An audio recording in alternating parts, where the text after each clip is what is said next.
Tim Besar Narkoba Polresta Denpasar mengamankan 4 tersangka pengedar sekaligus pengguna sabu.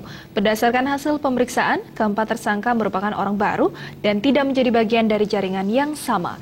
Petugas masih menyelidiki pemasok barang terlarang tersebut.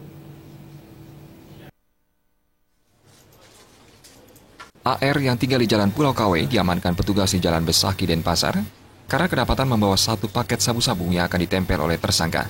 Seorang tukang ojek berinisial NJ juga diamankan petugas lantaran membawa 4 paket sabu-sabu yang dipesan oleh seseorang. Selanjutnya petugas mengamankan seorang satpam berinisial SA di Jalan Besaki Denpasar. Dari hasil penggeledahan, petugas menemukan 11 paket sabu-sabu.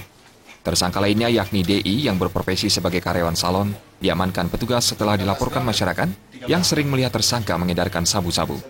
Dari hasil penggeledahan di tempat kos tersangka, petugas menemukan 3 paket sabu-sabu.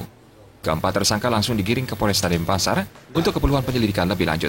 Terima kasih. Jadi kita mengamankan 4 orang yang diantaranya ada indikasi bahwa dia seorang waria. Ya. Jadi 4 orang itu kita amankan di masing-masing TKP, di tempat kos dan di jalanan. Jadi sementara ini keempat orang sedang kita dalami dan kita lakukan penyidikan untuk proses selanjutnya. Kasat Narkoba Polresta Denpasar, Kompol Igede Ganevo mengatakan, berdasarkan hasil pemeriksaan, keempat tersangka bukanlah residivis dan tidak tergabung dalam jaringan yang sama.